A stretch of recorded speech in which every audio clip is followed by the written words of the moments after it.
Dans le cadre des startups à l'école, nous avons visité les locaux de l'incubateur Agoranov et on a eu la chance de rencontrer Laura Falk, donc la fondatrice de la startup Oscodrinks.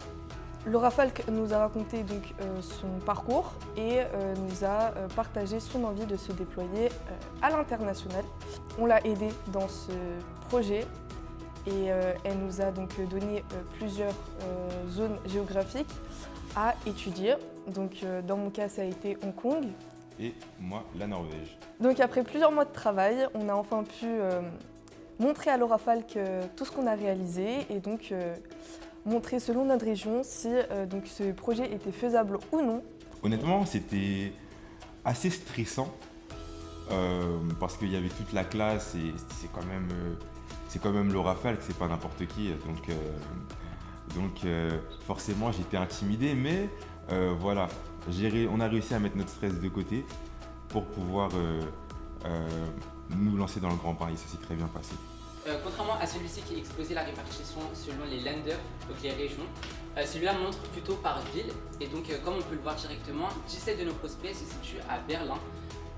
Cela indique alors une ville à fort potentiel dans sa capitale. Pour le côté humain, le fait que ce soit des femmes fondatrices, ça peut être très appréciable. Ce qui est bien, c'est que c'est à la fois donc, une alternative à l'alcool, mais c'est aussi vers une boisson saine. Donc il y a un mélange de tout, ce qui fait que voilà, il y a de l'innovation dans la recherche de cette recette qui mélange de tout. Pour ma part, c'était ma première expérience avec Agoranov. J'ai trouvé le format vraiment formidable pour les élèves.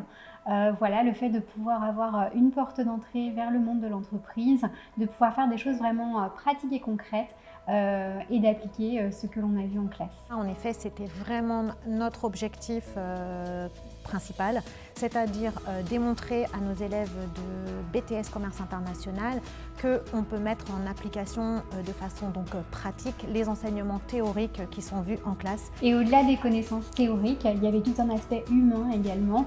Ils ont pu travailler en groupe, avoir l'opportunité de mettre en commun les choses et ça, c'est vrai aussi que ça a été quelque chose de vraiment précieux.